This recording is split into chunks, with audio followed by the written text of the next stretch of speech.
Hello and welcome to Battle of the Ports and the game which launched the Sega Saturn's analog controller, or 3D controller as it was also known as. This is Sonic Team's Nights into Dreams. Nights first hit the Saturn in Japan on July 5th, 1996. The Nights story is about flying freely through a unique and fantastic dream world to a pleasant melody while protecting the children's dream world from the control of nightmares. The main programmer of Nights was Yuji Naka of the Mega Drive Sonic series, and directed and designed by Naoto Oshima, who was also the character designer of Sonic the Hedgehog. Nights is split into 7 levels, referred to as Dreams. The levels are distributed between the 2 teenage characters, Clarice and Elliot. Initially, only Clarice's Spring Valley and Elliot's Splash Garden levels are available. However, upon successfully completing one of these, we'll unlock the next level in that character's path. Nights is all about score, so of course, previously completed stages may be revisited to improve the player's high scores and grades. But how do you boost your score in a game that has you flying around? Well, points are accumulated depending on how fast the player completes a level, while extra points are awarded when the player flies through rings in a combination. Actually, flying through rings also powers up your boost meter, which drains every time you fly fast. An interesting point about Nights is the A-Life system. This is an artificial life system which involves entities called Nightopians, and keeps track of their moods. It is possible to have them mate with other Nightopians, which creates hybrids known as Supians. The more the game is played, the more inhabitants appear, and environmental features and aesthetics change. The A-Life system features an evolving music engine, allowing tempo, pitch and melody to alter depending on the state of the Nightopians within the level. The feature runs from the Sega Saturn's internal clock, which alters the features in the A-Life system depending on the time. Very cool. Nights isn't for everyone, but I do urge you to give it a try if you've never played it before.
The first port of Nights was released on the PlayStation 2 on February 21st, 2008, almost 12 years after the Saturn original. This is a massive step up over the Saturn original in terms of graphics. Everything looks so much prettier now, with no polygon glitching, some added effects such as the warping around the orb basket when it appears, or when you fly off to a boss. The world is also more fully drawn than the Saturn original, but we still do get draw in as you fly around the world. The image is unfortunately soft thanks to the horrible PlayStation interlaced video that most games ran in. Of course, I'm de-interlacing it for this capture. This version also has a widescreen option, but sadly not true widescreen. It's anamorphic, meaning it's a stretched 4:3 image, which you can convert to widescreen by adjusting the settings on your TV. There's a Saturn mode included as well, however this isn't really the Saturn game as the game is far more solid than the Saturn original. It's basically a remake in the image of the Saturn version.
October 2012 saw Nights get its second port, this time to the Xbox 360, PlayStation 3 and Steam. They all look the same, so I'm showing you the Xbox 360 version here. This is based upon the PlayStation 2 version and yep, also includes the not Saturn version. Extras upon the PlayStation 2 version release include high resolution graphics in the main mode, plus a winter only mode that can be played if certain conditions are met. In other words, Christmas Nights. Sadly, the 2-player mode and Sonic the Hedgehog levels were removed, so they remain Saturn exclusive features. One of the main presentation points about this port is that it's now in true 16:9 aspect ratio, which really does look nice. Also, the drawing isn't as noticeable as the PlayStation 2 and definitely nowhere near the levels of the Saturn. Overall, it's a much nicer looking version of the game.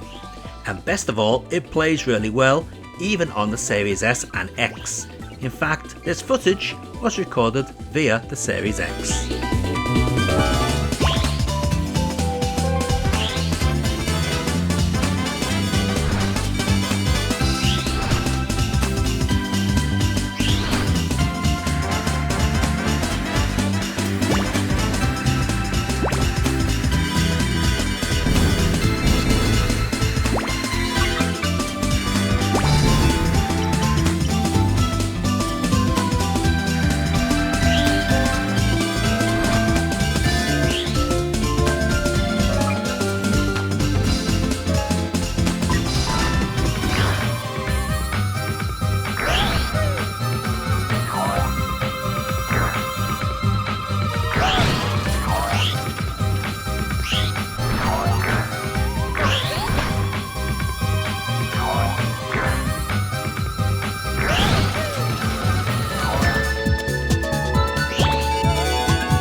Let's take a look at all those versions of Nights running side by side.